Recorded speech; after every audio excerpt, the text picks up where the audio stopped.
that cost me so much money, so much time.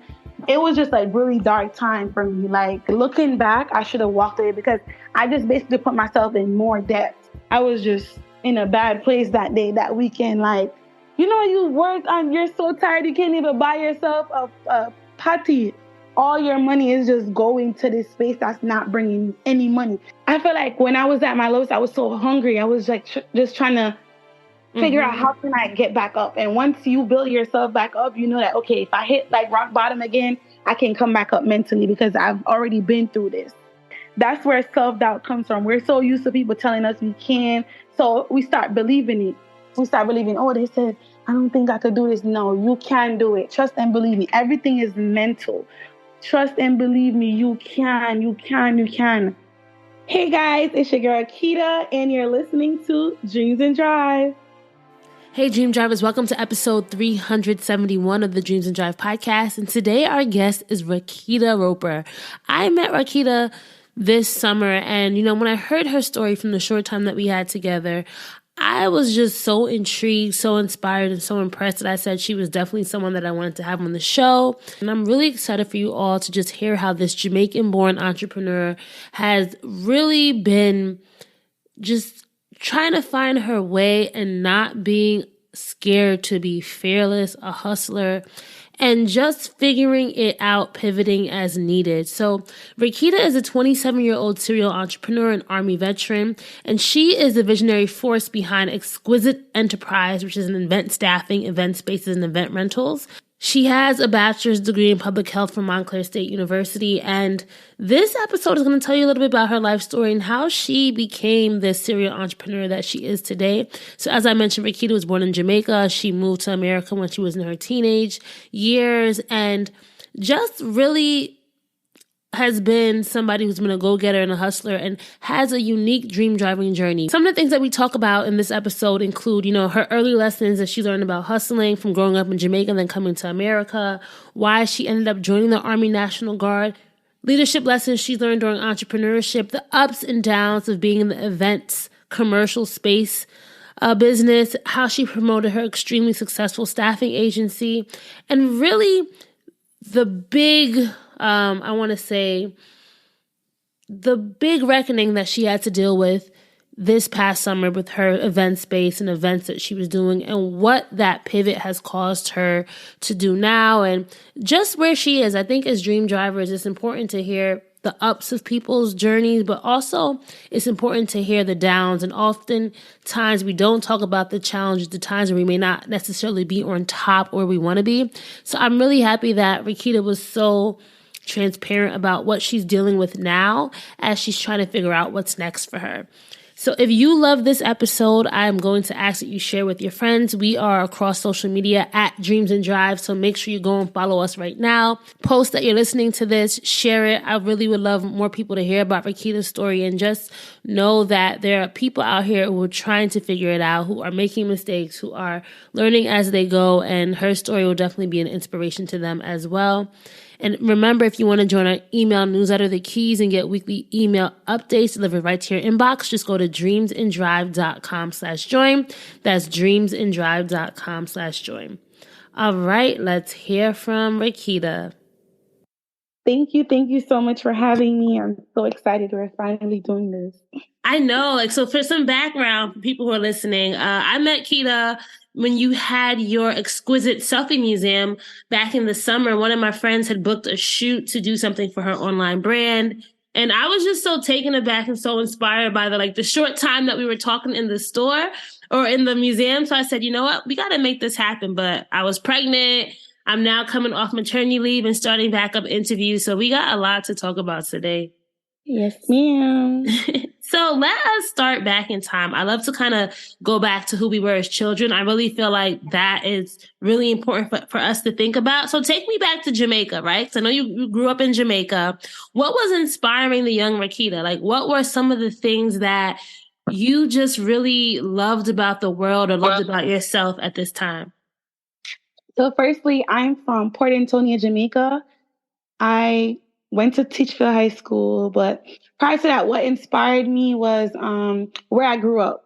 It's a close-knit area in like rural Jamaica. So it wasn't like a lot of city like you only, we have the river that we go to enjoy ourselves, or we'll just play around in the yard. We watch like a little bit of TV. So we don't really see much other than like what's there, So one of the things that inspired me was just seeing how people were living, like seeing that, okay, I don't want to be like that. Seeing people living like from paycheck to paycheck. A lot of people where I'm from, they weren't working growing up. It's just like majority of them, they relied on family that lived overseas.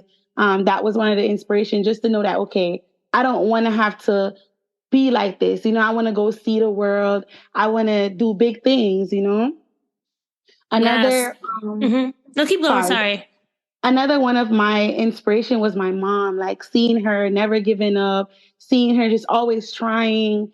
She had a shop when we were growing up, selling to the neighbors, just trying different things to bring in income. Like that was very inspiring to me.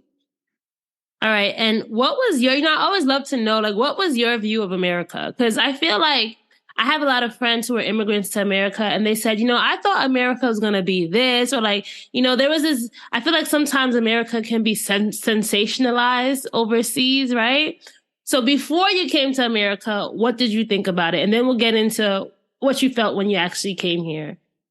I really thought it was a bed of roses. I'm thinking, okay, once I go to America, all my dreams, all my wishes are going to come through. As soon as I step foot here, I'm going to be living in like a big house. Once I start living here, the white picket fence, like, we're going to be rich automatically. Like that's our view. And I feel like that's most people's view. And a lot of us, our wish is like, okay, I'm going to go to America and I'm going to come back home and I'm going to build a big house here, because you think things are just so easy, Yeah. Yeah.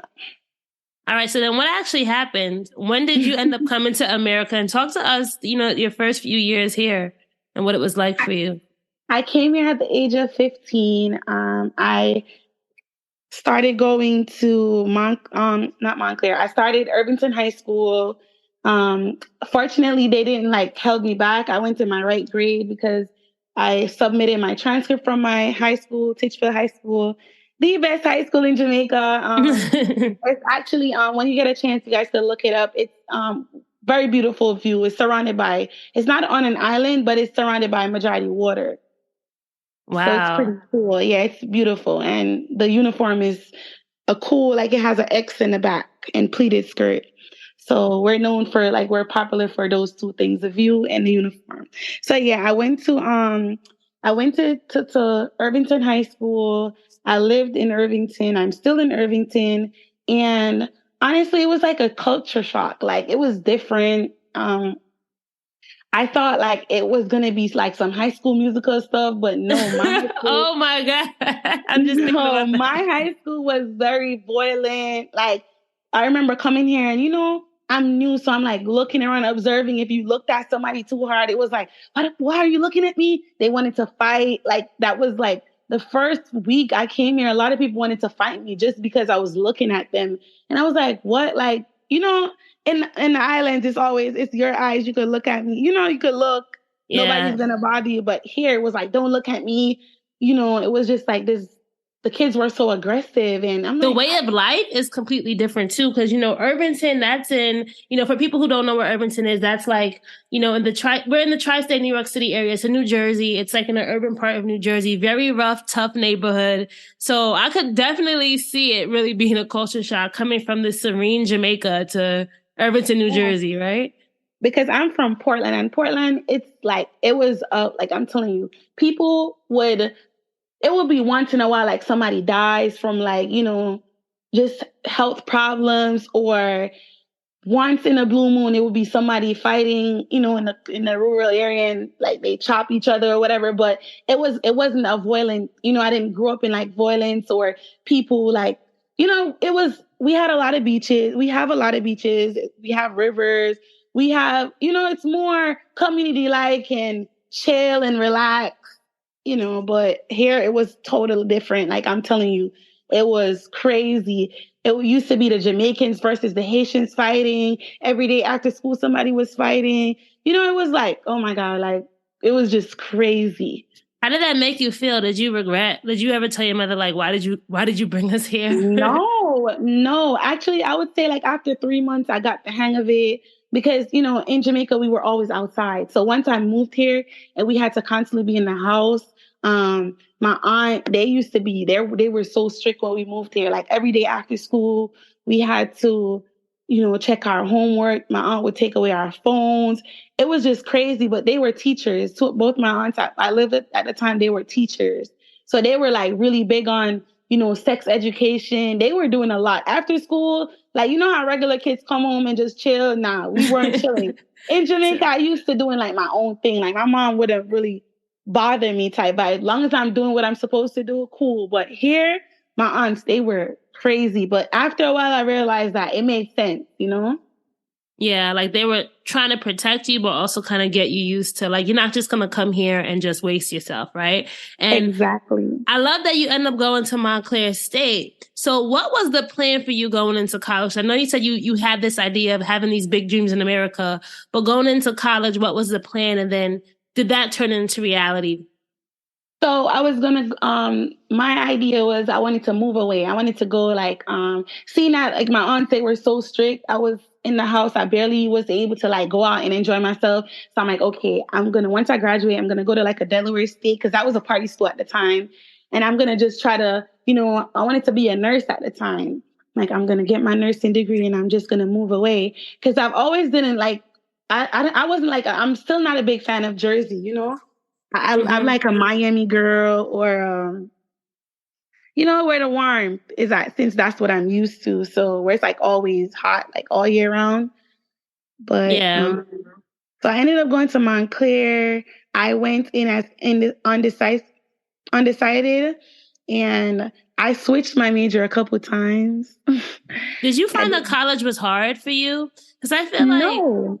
Okay.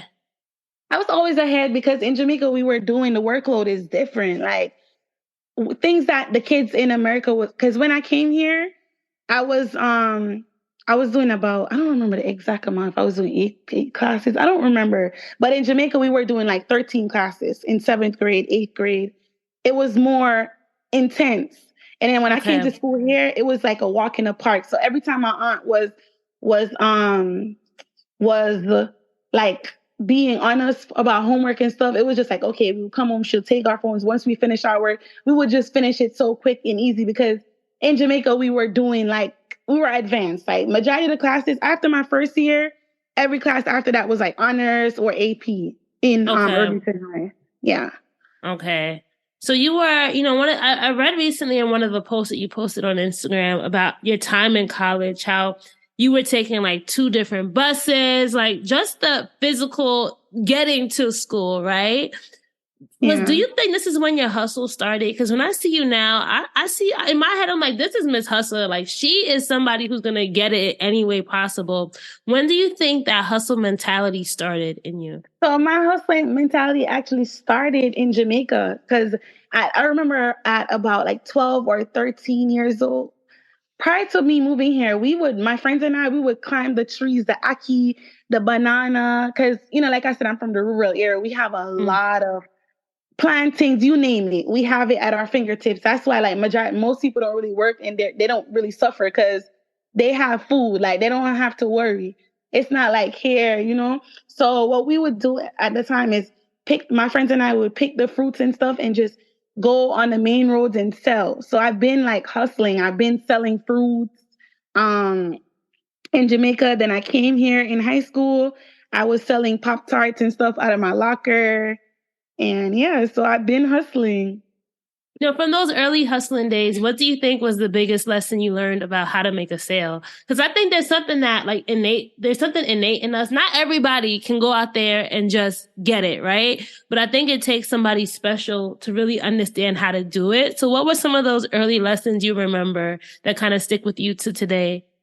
You really just got to be bold and not care because not everybody's going to want your product. Not everybody's going to want your service, but I feel like where a lot of people lack is that they watch too much face. Like they're like, oh, I don't know what people are going to think. I don't know what people are going to say. So like I'm always barefaced. Like I'll just ask you. If you say no, it's no, then I move on. And I try to build conversation. Like you can't just go up, oh, do you want this to buy? Like I always try to compliment people or just have like a conversation starter, prior to just introducing the product to them. Just so they could feel like a little, oh, okay, like, just to get their attention fully, if that makes sense. No, that makes a lot of sense. And do you feel like that's something you're born with, or that's something that you can be think taught? It's something I think that's something I was born with because it's natural. Like I could sell. Like if I can't do anything, I could really sell and convince people to get stuff. And it's just natural. Some of the times I don't even know. Like I'm just talking to them regularly and they're buying. Like that's a gift. And I feel like people got to lean into their natural gifts because so many of us are like trying to do things like what other people want to do for us instead of just following our hearts and our own intuitions. But let's go back to college days. Because I know then you joined the National Guard, the National Reserve. What is it called? Yes, the National Guard, Army National Guard. Why? I just find it so interesting. Like, it seemed like you were going on one path. You wanted to be a nurse. How did you end up joining the military? And then do you think now looking back, that was a good decision for you? Honestly, the military was one of the best things that ever happened to me. And I'm so free spirited. My best friend, he that was his passion. He wanted to be in the Guard. And then he called me one night, like, I guess he was trying to recruit people so he could get they have this promotion system where if you get somebody else to join, you get a rank up or, prior to you going away to training. So he was convincing me, and all two things I heard: you'll get your citizenship for free, and they'll help you for school. And I was sold. Like he wasn't caring about nothing else. Like if you actually have to get called to war, or anything, nothing else. Because I'm so free spirited up to today. Like and I'm very impulsive. So he told me tomorrow I went and took the test. A week from now, I enlisted. Was that another culture shock for you when you went into training? Not really. Like it was different, but it wasn't. I wouldn't say it was a culture shock because I remember like going because where my high school was close to a military base, so I kind of saw some of the action and like the training, I had an idea of what the military was like because my high school is literally right beside a military base. So when you said that it was the best decision of your life, why was that? I've learned some things that I don't think I would have learned regularly. Like, prior to me going to the military, I used to sleep in late. I used to, I wouldn't, certain of my language changed. Like, I wasn't as respectful as I am now. It really changes you, and you get to see, a whole different side of yourself because they break you down to build you up. When I first went into training, they'll basically, it will seem as if they're trying to embarrass you. They're trying to, make fun of you or whatever. Like they'll break you down, literally, break you down mentally and just build you back up. They'll speak words of affirmations. That's the first time I was ever even introduced to just doing affirming and, just literally before I wasn't as confident as I am now before going to the military. They have certain skills. They have a whole confidence course where you're doing things that you've never imagined. Like you're going up a tall wall and jumping off. You're doing stuff and you have to do it.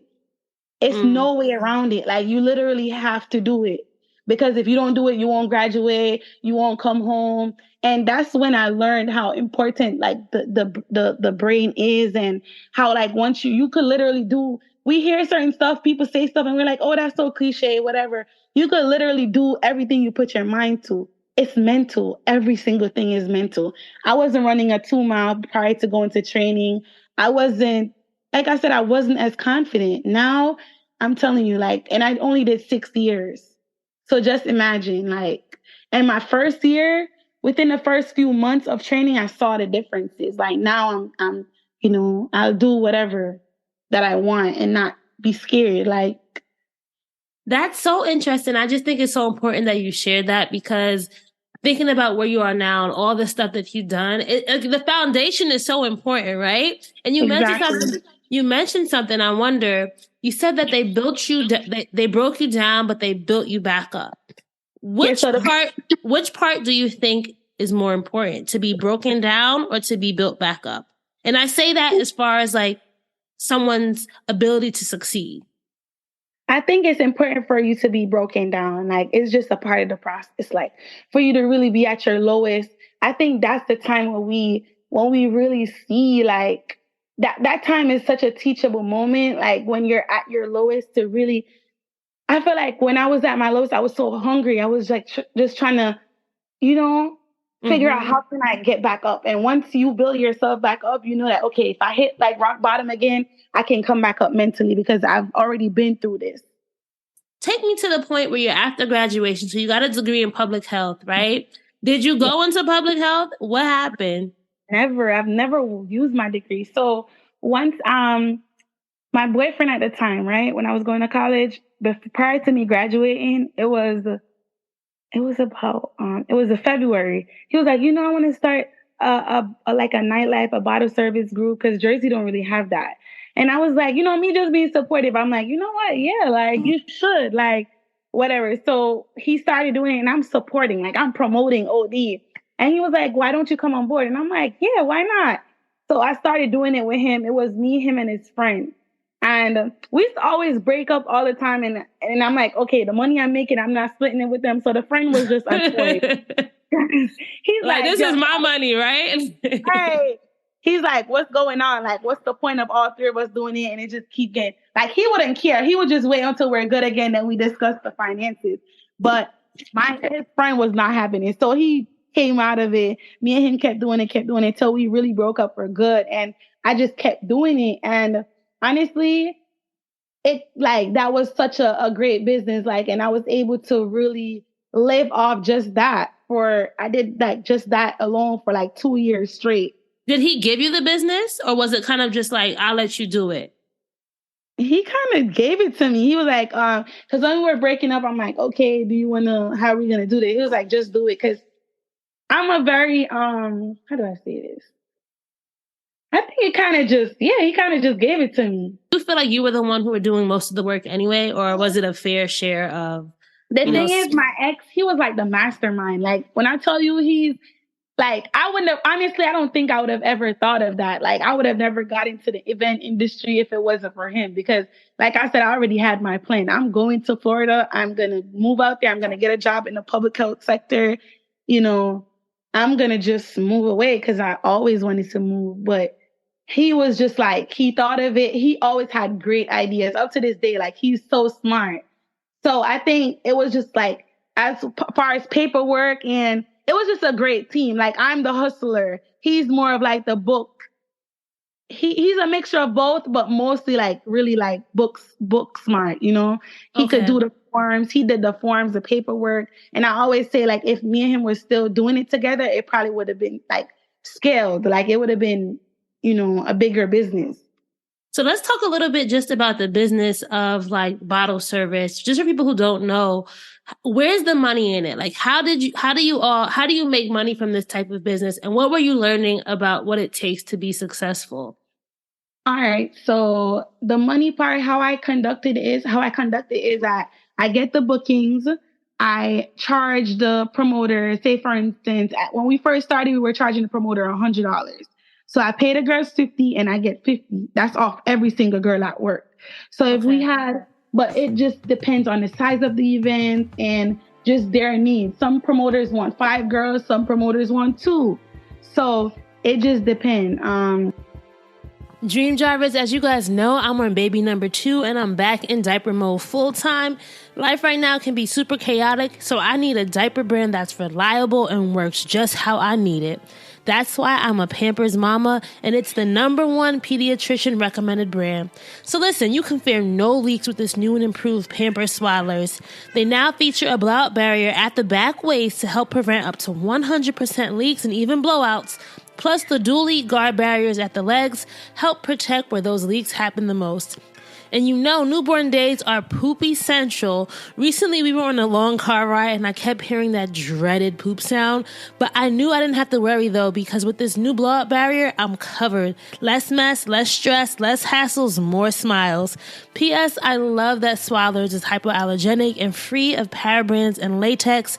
So far, no diaper rashes and his skin is always so healthy and smooth. Plus, they come in sizes newborn to size 8, so I can use them for all of this new baby's diaper wearing life. Download the Pampers Club app today and earn Pampers Cash. Redeem your Pampers Cash for exclusive Pampers coupons, savings, and rewards. Hey Dream Drivers, so I am super excited to let y'all know about Tylenol Rapid Release Gels, your go-to option for fast, effective pain relief.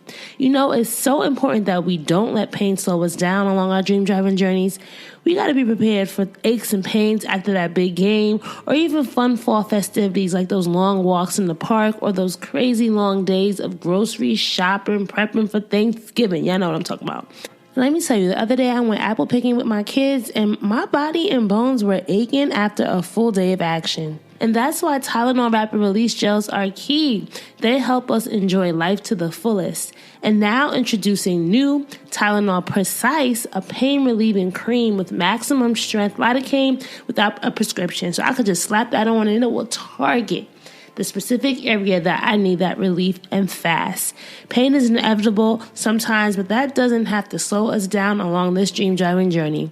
Let's get back to the activities we love with Tylenol Rapid Release Gels and Tylenol Precise. Find the power of pain relief today. Available now. Use as directed. Walgreens knows you need your medications, but sometimes what you really need is a prescription for more time with your family or friends, or just more time to do what you want on a Saturday afternoon.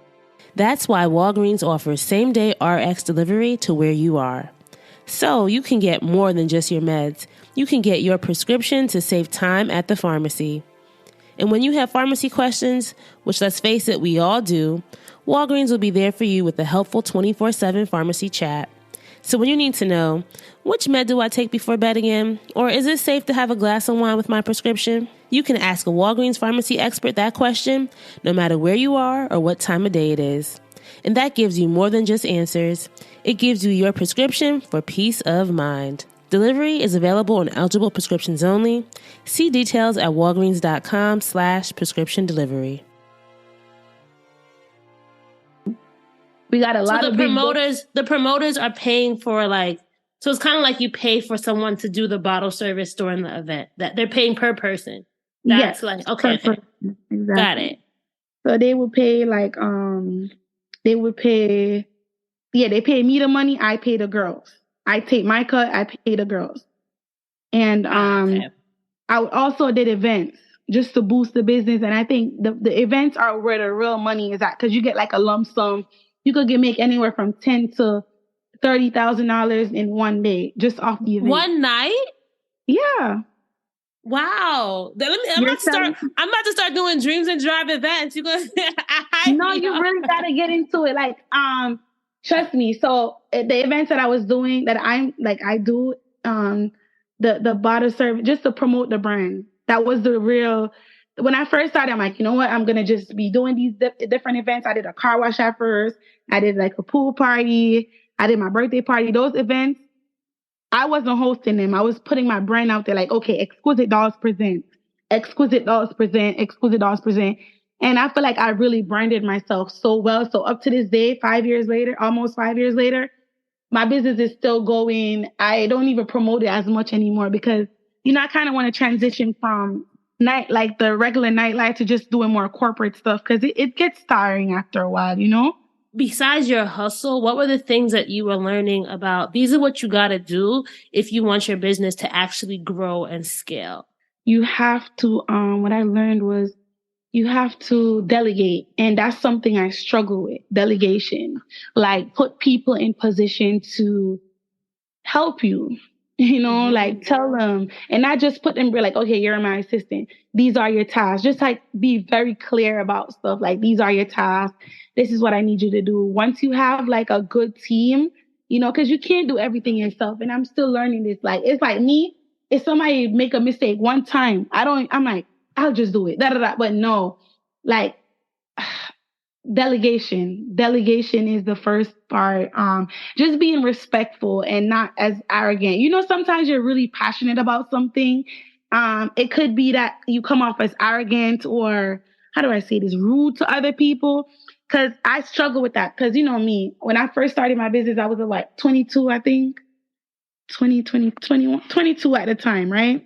Yeah. Majority of the girls that's working for me, they're older. Some of them are my age. So it's like a lot of them feel like, okay, I don't have to listen to her because we're the same age. She's younger than me.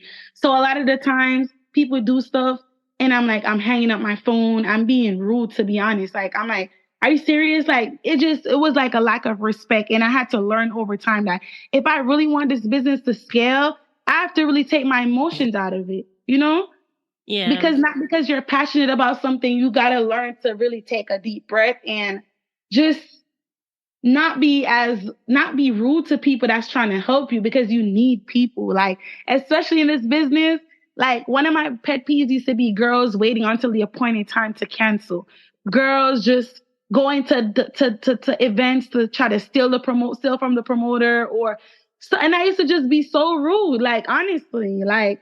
And I've had my fair share of people trying to bring me down. I've had a whole like Instagram page that is basically like a Better Business Bureau that they basically do reviews on businesses. Mm-hmm. I've had them try to quote unquote expose me, or just like make a whole page Instagram trying to, you know, tear me down or whatever. But and in those moments I learned that you're dealing with people, you have to be respectful. No, it doesn't matter how passionate you are. Just take your emotions out of it and deal with people with respect. Yeah, and I think that's something that like you have to go through it in order to learn the lesson, right? So if you hadn't had those moments where either people were being disrespectful to you or you were being disrespectful to others, you wouldn't have learned from it. So like just thank you for sharing that. And what I think is also interesting about your journey is, or on Instagram, your name is Jamaican-born, right? So while you were building your business, you were also building the brand of Jamaican-born and like what you were doing. Do you think that was important as well as to your brand success and just how you wanted to move?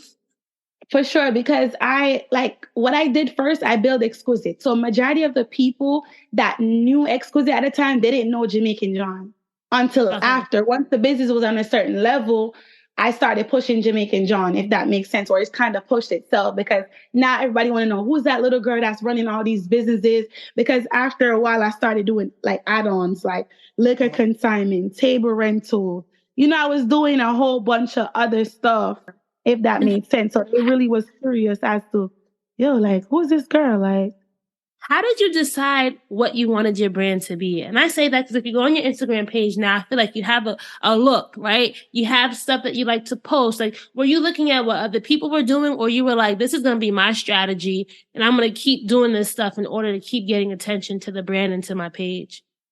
I was just doing my own thing. One thing that I really was known for is traveling. So I've been to like 27 countries.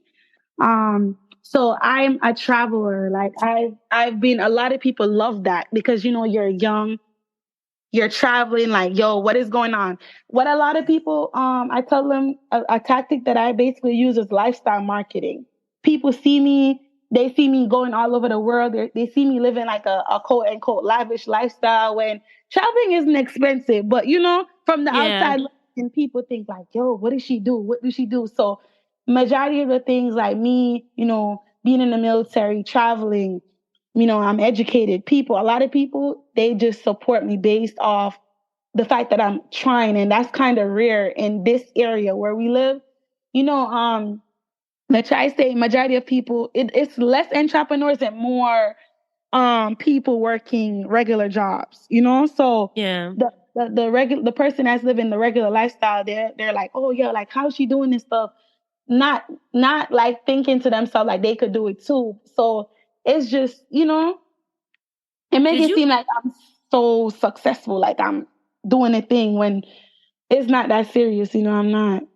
But, you know, I think that it's important to know that like social media is also a strategy as well. Like there's just certain things you have to do, like, or you always have to be consistent. Cause I see you every day, girl. You making sure you're posting, you making sure you're promoting. And I feel like so many of us want to be successful, but we don't want to put in the work, right?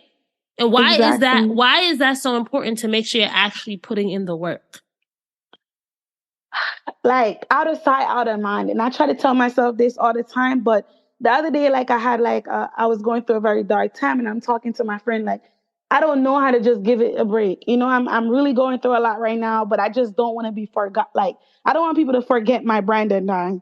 You know, but sometimes you really just gotta you really have to set it up where you can take your break. Like you see how Instagram is set up now. You could schedule your posts and just not be on Instagram. Yeah. You could do stuff like that just to you know, just to kind of, what's the word I'm looking for, in space of your present, just to replace that in so it could be like a replacement for like your presence, like you not actively being on there, but you could schedule your posts, because people attention span is short, and people will easily forget, especially if it's people that's doing the same thing as you, like that you know, it's like, say for instance, the market that I'm in, nightlife, it's a lot of girls that's doing the same thing. So the moment I stop posting and I'm not present, they're gonna kind of take over, and you know. Yeah, no, I definitely understand there. So let us go to, because I think it's so interesting. I want to make sure we spend some time here. Your loft space. Why did you decide to go into a physical location? And we'll talk about everything that happened from there, because I think there's so many lessons to share from, you know, your past year in business. So talk to me. Why did you say, hey, I want to rent a loft space and start having an event space? So I don't know if you remember when we kind of at the first part or in the mid of the, I think like earlier when we were talking during the interview, I told you I wanted to take my business from nightlife to corporate. Yes, I remember. I don't know my current like mindset right now. I don't know if I'm wrong or maybe I'm not looking at the different possibilities, but I feel like there's not a lot of growing space within the nightlife industry. Like we've done some big events. Like I've done, you know, I've worked at the New Rules. That's Alkaline. I don't know if you know him. I worked with BRT. Like I've worked with different brands. That's like, I'm talking about the top of the top events, like big events, 1,000 Yeah. plus, 2,000 people. We've worked those events, and I think the next level for me would just to be like to work like a Milk and Honey. I think they're at the top when it comes to events, and like the Sands, like that's like. And then after that, what is it for me? So I was thinking to myself, like, you know, I really need to go corporate because I think it's more room for growth. Like, yes, the money is good and all, but I want to make sure that, like, I'm just addicted to growing, if that makes sense. If I'm ever doing something and I don't feel like I'm growing, it really messes with me. So I told myself, okay, if I get the event space, I could start focus on doing more corporate events, and I could be like a one-stop shop. You know, people could come here, host their events, use the girls, like an Got entire it. package. That's the way I looked at it. How did you go about finding the space? So Because there's a lot. Like I feel like it's a growing industry, but then like you have to make sure you have the right space, have the right location, and just have all that have the startup right capital licensing. to Yeah. get it all up. So why did you choose or settle on West Orange and where you were? So I was looking for months. I was actually overseas at the time. I went overseas. Like I was looking for like 6 months or so, and I took a break and I went to Belize, and then I left Belize. I went to Guatemala first, then went to Belize, and I was just over there during my whole trip. While I'm at both locations, I'm just thinking, I'm looking, I'm on my laptop looking at LoopNet, at Crexy, different websites, just trying to find a location. Because the majority of the ones I was looking at, they weren't either no parking, no the prices were too crazy, or it was like a lot of factors. Fast forward, I came back from my trip and I was talking to my friend about it, and she has a hair salon on, you know, right beside the space that I was looking into use. So she was telling me like, oh, like while we were sitting there talking, her landlord called and he was like, oh, he wanted her to do like another business over there. So she's saying like, yo, right now I have too much going on. I don't want to take off anything. So I was telling her, where, like, next door. I was like, tell him I'm interested. Like, maybe I could use over there. While she was like, okay, because I was so excited. I kind of said it to her while she was on the phone, but I whispered it. Anyways, before she hanged up, when she hanged up or whatever, we were talking. Then she called him back. She was like, I might have somebody that's interested. So I went over there, looked at it and stuff. Really nice space, and I was like, okay, maybe I won't be able to do like the dance hall events or bigger events, but I could start off small and do some, baby showers, birthday parties, birthday dinners, and stuff like that. So I went ahead. I spoke to them. I didn't even have the money at the time, but I'm a hustler. I'm gonna figure it out. So I spoke to the what's her name? I spoke to the landlord, even though it was my friend that introduced me to the space. The landlord passed me to his realtor that he worked with, so she could help me with the paperwork and get everything together. Nobody, and I'm kind of foreshadowing here. Everyone said it's all right for you to go ahead with this plan that you had for the space, right? At this point.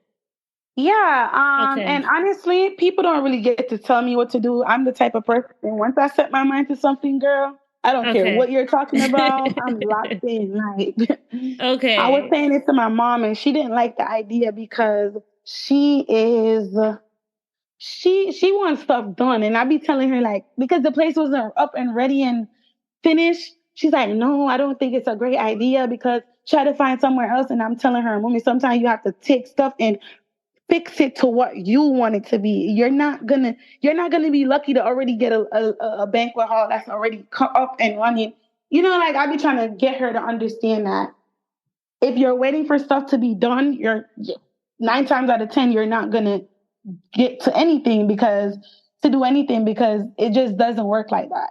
So, anyways, I be determined. Like, no matter what you're saying, I started working on it, and I spent my mom, even though she wasn't with it, she gave me a loan. My friend in Jamaica gave me a loan. And I actually, fast forward to when I was supposed to come up with the money for, the security deposit and the realtor's fee, because he did his thing where you pay the broker's fee. That sucks. Yeah. I hate when they do that, right? Like, you do it. But if you really want the space, it's like you're gonna do it. Yeah.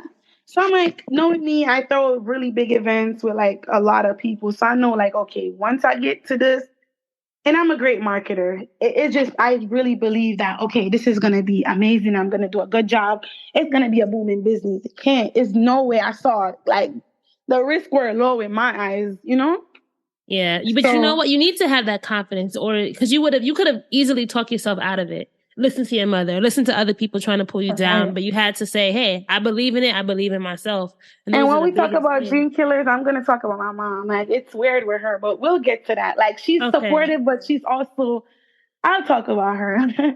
she don't be seeing the bigger picture. But it's hard with parents, because like now that I'm a mother, I'm like, dang, I could see myself telling my son, like, let's say he went to play football, I'd be like, do you know you could get injured? Because there's so many things that, like, as parents, that they try to wrestle with in their head. But I understand. All right, so we get in. You get in the shop ready. You got your security. You sign the paperwork. My security, I didn't even have the money, so I sold all because I was doing liquor consignment at the time. I sold all my liquor out of a van. I was trying to sell that. I was hustling. So I was basically talking to her. I was like, I'm going to get back to you, because she was like, oh, do you want to sign the lease on Monday, on Friday? I'm like, no, I'll get back to you on Monday. I was just basically tying her out. And I said to her, I'm going to make sure all the paperwork is correct, but before I sign anything. And I was just saying that because I didn't have the money. I wasn't really like literal, like, I was just basically tying them out, telling them I'm interested, but I want to wait to get, the money to them.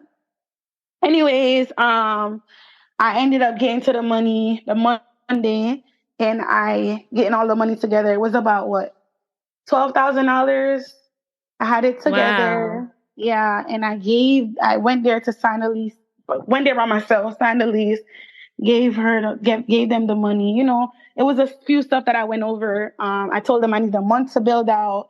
Even though I wasn't experienced and I didn't know much, I just knew that, okay, I need, at first it was a triple net lease. So I kind of read over the lease, and I knew based off just common sense that, okay, this is not going to work for me, because they had a lease where they wanted me to pay everything. Imagine they originally said they was going to cover the thing for $3,500, but they basically wanted me to pay everything, and then they changed the price from 35 to $4,000.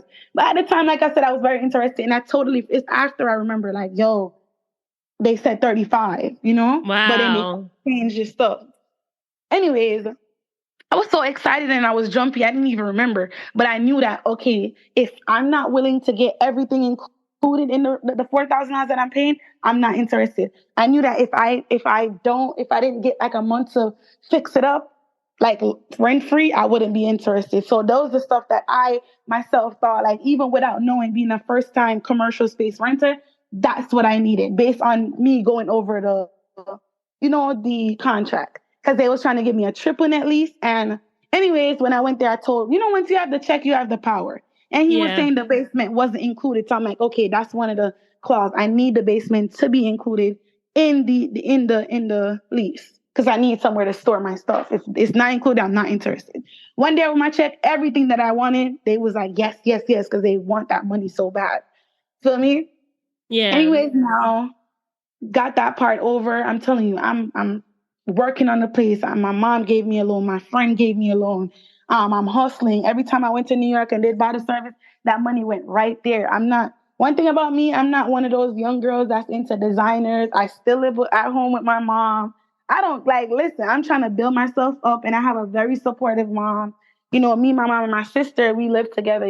Caribbean people, okay, go leave. Mom, like right now, if I tell my mom I want to move, she's gonna say I'm ungrateful. She's gonna be like, "Oh, you're ungrateful." No, but at some point, you might have to. I had to as well. At some point, but I just wanted to put that out there because I feel like a lot of young people, they look at social media, they really, I had my Toyota so long, and I pulled up to people and people like, oh, I thought you drove a Benz. Or I'm like, no, this is my car. No, and that's how, those are the people that long-term success, right? Because a lot of people just want to be fly and flashy, but then going home and sleeping on an air mattress. Like, get your priorities together. You know what I mean? Right. So I really just wanted to point that out, because a lot of people, they get carried away and they focus too much on, who is looking and what is looking. Focus on you. Your path is different. And I had to learn that. Me, I have I could literally go and rent I was paying $4,000 for the space in West Orange. And, I could have went and got a luxury apartment for that amount of money. And I was able to make my payments on time regardless. So I'm just saying that to say, take your time and focus on your goals and not watch what anybody is doing. You never know what's going on behind the scenes, or how that person got to where they are, or what they're doing to get that. You had this vision for the event space, and it took off, right? It was so good. It turned out to be everything you said, or you wanted it to be, right? I'm telling you, I'm getting 2 events a day. I had a repass and an 18th and a 6th or 18th birthday party at the time. The one thing I loved about it is West Orange. A lot of people say it's a suburb, but based on being over there, it give me urban, it's not necessarily. It's very diverse. It's like a very diverse. Urban. It's like different areas. There's different parts in different areas. So you can get everybody, all different types of people if you want to. But people will be more comfortable. And I realized even though where I was, I feel like people didn't really want us to be there, because there was a lot of Black businesses that was right in this, on the left of me is a Black-owned salon. On the right of me is a Black-owned salon. Across the street is a Lash district. So and then another Black guy owned. And then you have a lot of older white people that was there, that they basically, you could see that they didn't want us over there. Honestly, people from Newark and stuff, they loved coming up there. I used to get so much different people. It was just the perfect area. How were you promoting the business? Were you just listing it and all Instagram the stuff was organic? Instagram ads and word of mouth. Event spaces are really easy to promote because you have a party with 100 people. Say for instance, 100 people, that's the cap. And then they have 100 people come in. That's 99 more people away from the person who's hosting the party that knows about it. Those people are going to go tell people. It's easy. It's really, really easier to promote. And I was running the Instagram ads.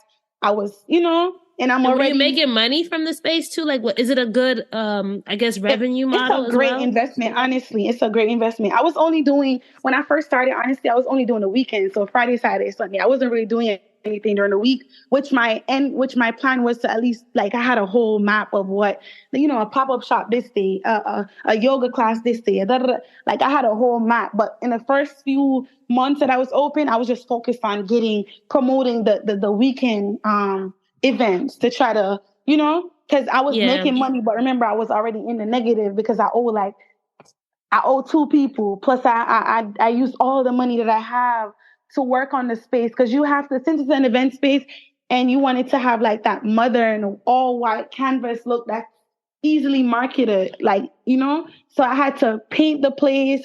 I had to work on the electricals because the space was, I spent about a third, like 30K to work on the space. So let's fast forward, right? Take me to when you realized, that I gotta change it up.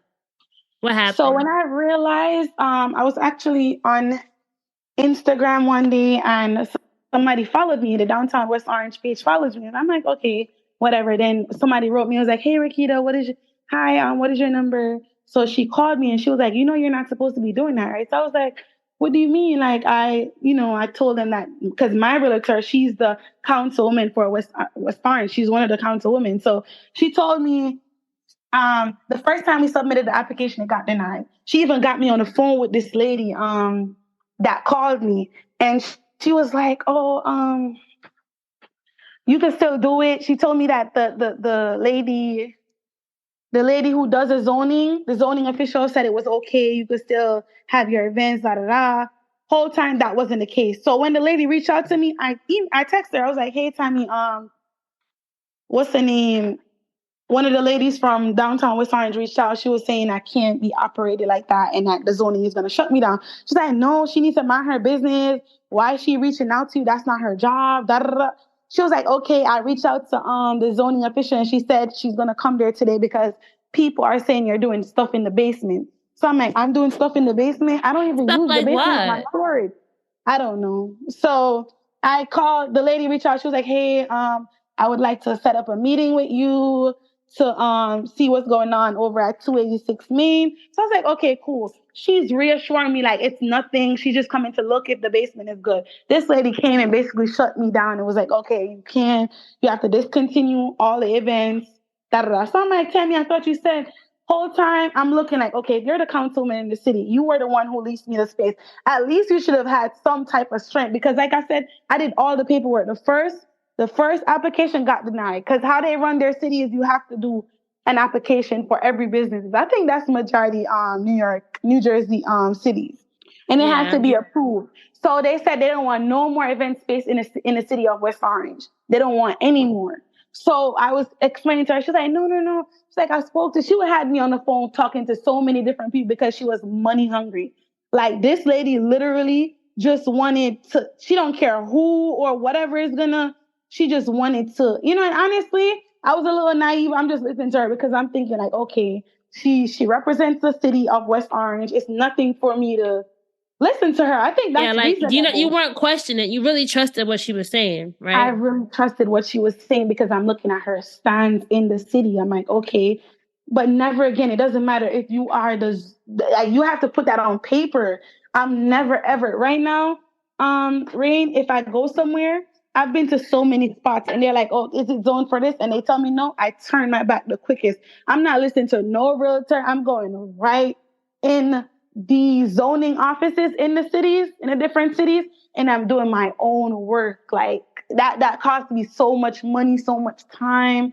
It was just like really dark time for me. Like, how did you feel going through that? Like knowing that I might lose the business if I don't shift it, right? Honestly, I think I should have walked away. Like looking back, I should have walked away because I just basically put myself in more debt.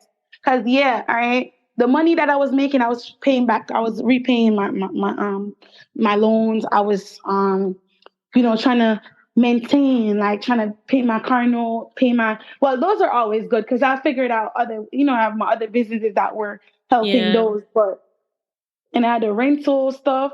I took those out, so I have to pay for that every month. it was just a lot that was going on. And I feel like people, a lot of, like I work with a lot of street people, like promoters, different people. And I feel like the people, the corporate people in corporate and those, you know, realtors and people in offices, they're the ones that do you the worst. Like literally, they're the ones. They know that okay, once you sign this lease, you on your They're own. locked They don't in. care. They don't care. They don't care. Like For people who don't know, you decided then to switch the space in order to make it retail since you weren't allowed to have events in the zone. You turned it into a selfie museum. You already had spent so much money in the space to make it the event space. Then you made it a selfie museum. Did that business model work for you? And then why eventually did you decide to close your doors? so, I had the smartest thing I did was do a 1 year lease. Just to test it out. And she actually So the 1 year lease is the only thing that saved me. So either way, I was gonna leave because if what I was doing wasn't working, or whether it worked or whether it didn't work, I was just gonna leave. Plus, he's selling the building. So the selfie museum, I'm not a photographer. I'm not into artsy stuff. That was just like a quick pivot to try to bring in some income because I spent so much money on this space already. All my investments is tied up, and I was like, you know what? If I at least try to do this, social media is so lucrative to businesses and all, like maybe this will work. I've seen it. It's successful in other places. I'm a great marketer. Let's see. Nothing tried, nothing done. So I tried it. It didn't work. It was so slow. Like it was so slow. And the day that really, really, really made me feel like hurt me, I went, well, the weekend, July 4th, my staffing agency was booked up. We were all over Philly, New York, Connecticut. We worked. I think that was like around the time I saw you. I had met you. It was around that time because you were getting ready for those big events that were coming up. Yeah, I think so too, in July. So I worked and I made 4,000 something dollars, excluding my commission from the girls working. That's just my tips because at this point, stuff aren't going good. I have to start hitting the road and actually working the events myself as well. Okay.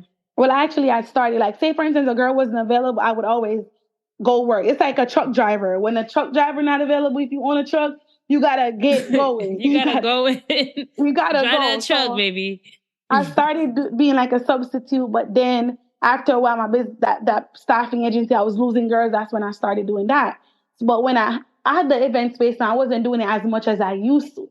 But when everything crumbled, I had to get back to doing that. So I was just hustling on the road, doing bottle service. My tips that weekend came up to 4,000 something dollars, 4,000 and change.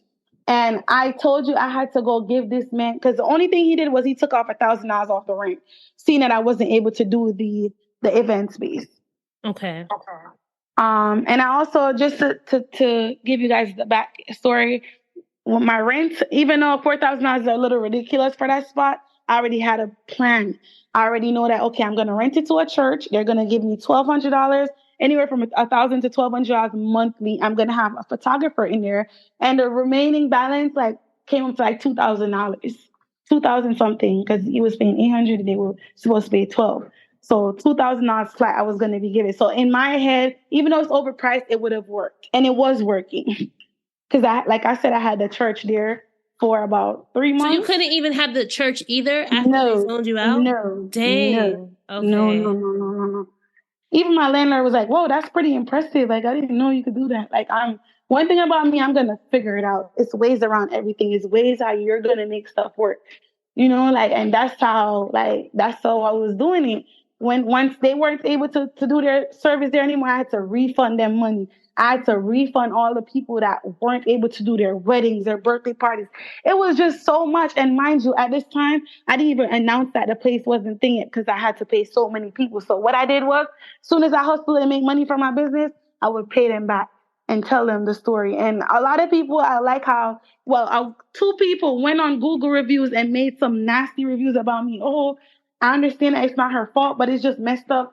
What can I do? What could I have done in that situation? At least you were being honest, right? And you were like, I'm going to refund you back the funds. Like, this girl literally begged me because I told her, I was like, hey, babe, I don't know what's going on because they gave me 2 extensions.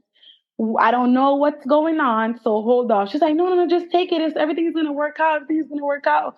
Da, da, da. Then she's gonna go ahead and make a review on Google saying I canceled on her last minute. I was trying to make it work and it didn't work. But people, and that's one thing I learned too about people. If it's not going their way, they don't care what's going on in your life. Yep. That's business. It doesn't matter if they can't get what they need to do. We don't care if you're losing an arm. We don't care. We don't care.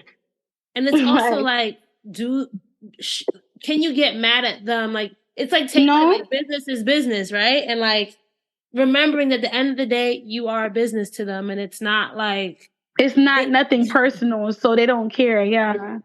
Yeah. So I think I don't know if you ever mentioned it, but you said the thing that really broke you was that day that you had to give your $4,000 in tips for the space. Yeah, and then I didn't have any other money. I had to use $3,000 out of it to pay for, and then the other 1,000 went to like other bills, and I was just like, I didn't even care about the other bills because at the time my bills every month was like $10K, and I wasn't working or doing anything, but I had to make it work, like within my car insurance, my rent to my regular house because I have to contribute to my mom.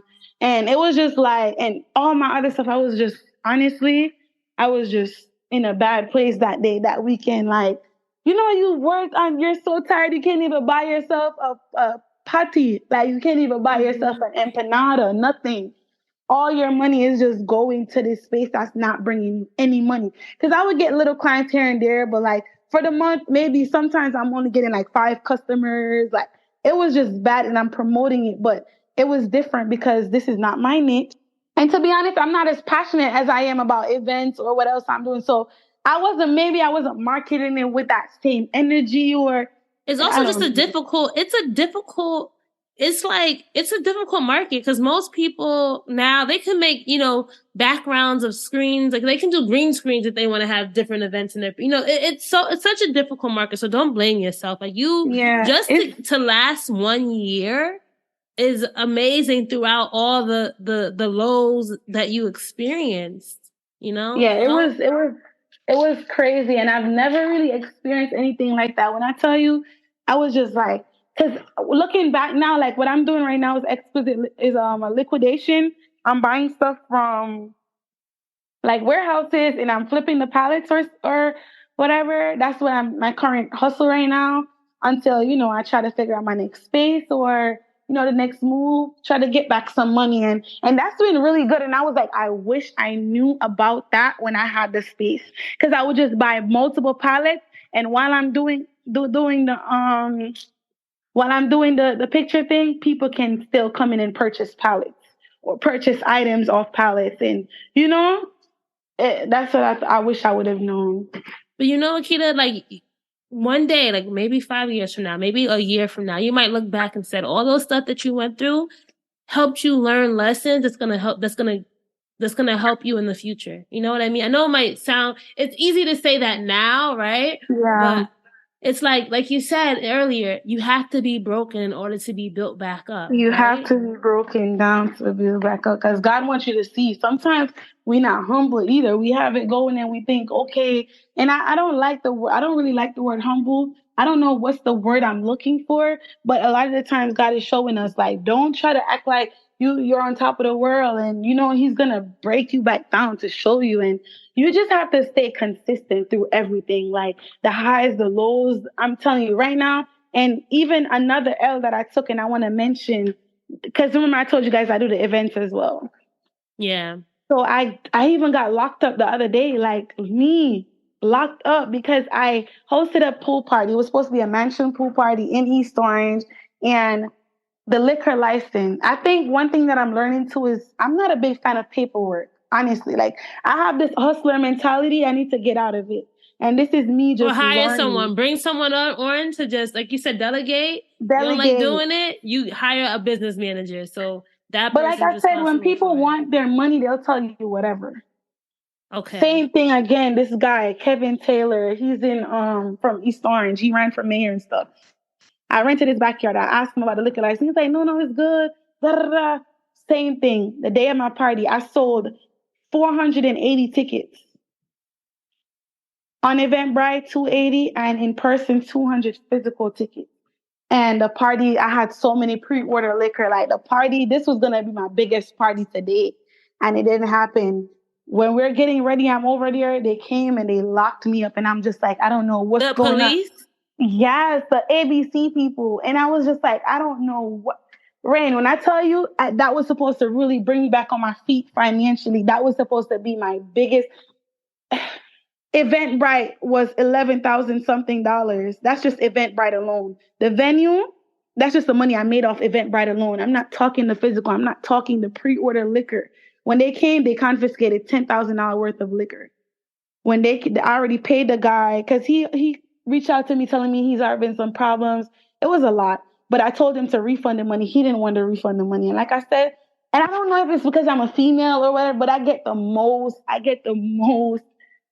Like disrespect, people not taking you seriously. People not taking you seriously. This guy charged me 8,000. It was supposed to be 10,000, but because he was having troubles, it was like a whole bunch of politics going on with him and the people in the neighborhood or whatever.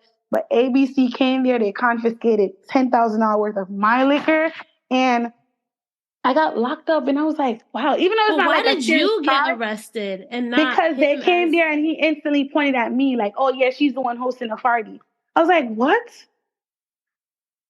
Wow. So yeah, I was arrested, and it's not a serious charge, of course. It's like it's basically a charge to say you're selling liquor without the correct license or whatever.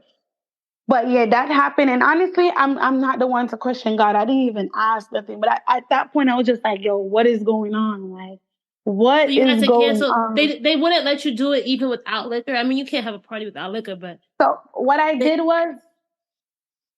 They wouldn't even let me do a BYOB. After I got arrested, or he wanted to let the people stay there, he was telling the owner of the yard, because when I tell you, when it comes to this promotion thing, babe, I'm really the person. Like I'm really good at marketing events. That's my forte. Like that is my thing. So it was crazy, and my friends ended up going. Shout out to them. Like I really appreciate that. While I was locked up, they did like a little after party at a space. It was big. It was like 300 people. Cause majority of the people that already paid, they didn't even know about the party. It was like 400 people there. So that was good. But it's just been a lot of stuff happening. It's been a lot of L's. It's been a lot of L's. And did you ever get the liquor back? Do they give you back the liquor? No, they keep the liquor. Get the liquor back. I'll just ask that. I would have, oh my God, I would have been sick. Yeah, I'm telling you, and I try to do another event back to back, because something about me not knowing to stop. Like, you could really push me down right now and I'm going to get back up and try again. Like, I don't know when to stop. So I try to take it to New York. The day before that day, I was going to do a Labor Day weekend. He canceled on me. So I'm like, yo, what's going on? And I tried to do it in the backyard, not an actual venue, official venue. When I looked, people heard about it so late, it was a flop. Like, it was nobody there. And I was just like, you know what? Not much people there. I was like, God, I don't know what's going on. Like, ain't know how Jamaicans be like, oh, you suck. Like, you need to go get that wash off. And I was just like, I don't want that to be associated with me, because I'm young. I'm only 26. I'll be 27 on Saturday. Wow. But I've accomplished a lot for my young age. So I don't even want to think like, I feel like it's just emotions, and it's just a part of the story that we just have to go through it. And like, when you look back, right, everyone has the valleys, but there's always the mountaintops, right? So sometimes from the valley, you can't see how high the mountain is, but it's the climb to the mountain. You realize, oh shit, like I'm getting pretty high up there. Do you see for yourself a way up? I know you said you have your exquisite liquidation now. Like, what's the plan moving forward for you? The plan, like my ultimate plan, is to get a club, a restaurant and lounge, and get another event space. And, I have a lot of like really plans for myself that I want, but my biggest thing is to just get a club for myself, and bring like a nice little Caribbean brunch vibe to Jersey, where people will come in, like an all-day brunch. That's what I really want to do. Caribbean style. In the city, you could go to Basel, Brooklyn. You could go to all these different brunch spots. And yeah, no, like even in New York, they have a lot of like Latin flavor. They have like the what's the Lit 21, and then they have the one in what's the other one down in like the Portuguese section of Newark. But like you really don't have much black Caribbean, lounges. like true, Caribbean, like yeah. true, like Caribbean lounges. No, I love that, and I definitely can see you doing it. And I feel like you now have all the stuff in order that you know that you can't go wrong. You lost a lot of money, right? Like a lot of money. What do you do for yourself to keep yourself in a good headspace? And what's that thing that keeps you going? Because it could be easy for you to give up and just say, you know what, I'm about to go put my public health degree to use. Or not. No, and like I tell people, I even try to encourage people, if that's what you have to do, work. And then some days I've been thinking about it, just to work to be able, because everything now, like you need tax returns, you need the paperwork, you need like even to buy a house. Like, cause I have the military, I got a VA loan, but I can't even really use it. I can, but it's just way more hassle as opposed to if I was working a regular job, so it's a lot of, but I can't give up, man. I feel like it's too deep in. Like if I was supposed to give up, I should have gave up a long time ago. Like I'm already too close. And I feel like all it takes is just the right play, the right thing, and it's over. And then I'm a person that move with good intention. So once I'm up, I'm going to stay up. It's not one of those people that's grimy out here that's doing, bad things and evil things that, okay, once they're up, it won't last. But me, trust me, once I'm up and I'm really smart with my money, I won't, it's up. Like, you know what I see too? Like even not even knowing you personally, I can see that people support you, people respect you, and you have a good, like, at least it looks like you have a good support system, right? For sure. My mom is my everything. When I tell you, even though she's like a dream killer at the same time. Oh yeah, let's talk about that a little bit. Let's talk about how you could be a dream killer and like the dream runner, right? Like, so, and how you kind of navigate that. Cause I think it's real for a lot of us. Like our parents love us, but at the same time, they can be our biggest, not haters, but biggest doubt seeders. Like they can plant that seed of doubt in us real quick. You know what I mean? I'm trying to figure out, cause listen, like I always tell people, every time like I make my speeches or I'm talking, I'm telling them, if I'm selling balloons, my trust and believe me, my mom is out there blowing them up and telling people to come buy. But it's also when I'm supposed to take like certain risks where I'm like, okay, I need to go. She's like, I think it's the mentality, like, she's more of a security person. She don't like the risk. So anything that involves too much risk or taking, she's like, oh, then I think not to go word. No, that not go. But after she see like, okay, like even the nightlife, my mom don't want me to. She's always in my ear. Why you not go get that job? She's the reason I even went to college. Because I'm always so business minded. I always wanted to do business. She say, just go and, like she's a security person. So yeah. But she's very supportive. Like I trust and believe me. Anything that I come with, if you see my house right now, seeing that I just transitioned, all my marquee numbers. I used to sell swimwear. Some swimwear over there. Like I take up all like spaces in this house with different ventures that I've done, different items, and it's never a problem, If she's I'm probably not proud around, of you. She probably out there on WhatsApp. Her WhatsApp is probably filled with telling everybody how she's good not you like do. that. Oh, I graduated and people like, why your mom not excited? I don't know. They don't know how to. These Jamaicans weird. don't know how to express themselves. I feel like inside they are, but it's just something about it. My parents could be the same way too, but deep inside, like you just got to know that they know. Although it shouldn't be like that, that's just how it is. Yeah. Keda, let's get to our lightning round real quick. All right. I would love, there's so much more to your story. So first tell people where they can find you online if they want to be involved in your story, if they want to connect with you. Where can we find you online and learn more about what you're doing? So my Instagram account is one Jamaican John, the number one Jamaican JAWN on Instagram. And what else? My Facebook is Rackeda Roper. Twitter is Jamaican John. All right. So if you want to be a dream driver, Keda, you have to have your keys to success. So tell our dream drivers 3 things that everybody needs in their toolkit before they hit the road.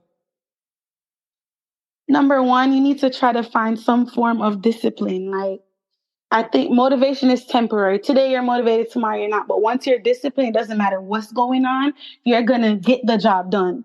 So I feel like we need to figure out one form of discipline, one thing that it doesn't matter what's going on, you're going to keep going because, so discipline is number one. Consistency, like consistency is key. And number three is just being true to yourself and not try to look at what people are doing. Just try to figure out what you want for you and just keep going. No, I love that. Last question, Keda. Let's say there's someone listening right now, right? They're like, Keda, you have all these gifts. This comes natural to you. I have this dream, but like, I just feel like maybe it won't work for me. What would you say to that person who's doubting themselves right now? Honestly, you can't doubt yourself. Trust me. Like I said, a lot of the times we're not even good at people. I know people who don't even like talking in crowds, but when it comes to something that they're passionate about, they try it and you just never know. And how you're going to know if you're not good at something if you don't try it? And you can't even listen to people around you. Like I said, people could tell me, oh, I don't think you should do it. And I'm still going to attempt it because people just never know. A lot of people that we're listening to, they don't even have anything going on for themselves. And I feel like that's where self-doubt comes from. We're so used to people telling us we can. So we start believing it. Every single thing, even if it's not the same thing that they were saying we can't do, we start believing, oh, they said, I don't think I could do this. No, you can do it. Trust and believe me. Everything is mental. As long as you have all your limbs and you're able, trust and believe me, you can. Nothing is like once it's up here, and you can start by doing little affirmations like, oh, I'm strong. Whatever you fear, like, okay, I can public speak, I can swim, I can do this. Just once you constantly say that, you're gonna start believing. Thank you so much, Keda. This has been such an amazing conversation. I just want to say thank you because you might not have known this, but going to visit your store, and I'm like, dang, this girl's younger than me, and she's out here just being fearless. And I think for myself personally, I can let doubt get in the way, or I could talk myself out of things, or I could say, hey, like, you got time. You could start it next week. Like you really inspired within me. Although I was about to give birth to a baby, I'm like, once I'm off maternity leave, I got to get into hustle mode because you are out here doing it every day, being fearless. And I just want to say thank you for that. Cause you didn't even know, problem. Right? But I definitely I didn't even know that. That's crazy. Because you never know who you're inspiring, right? And that's why I said I had to come and have you on the show and just have you share. This is just part of your story. There's probably so much other stuff that you could have talked about today. And, this is to be continued because there's going to be more to your journey and more successes to come. So just wishing many blessings to you. Thank you so much. Thank you. And thank you for creating this platform for, people like me. Like I'm actually going through a rough time right now. And just you inviting me on the show and just talking about my story, like, this is inspiring as well. Cause like sometimes you feel like you forget who you are. Like I'm talking to you right now and I'm just remembering like, oh girl, you got your degree. Like you're a vet. Like, let's go. Like you've done, like it's great to really, for me to just talk and listen and I'm, wow, like I'm really this person, So thank you so much for creating this platform and, thank you. All right, so that's a wrap for this episode of Dreams and Drive. I hope you enjoyed our guest's dream driving journey as well as listening to their keys to success.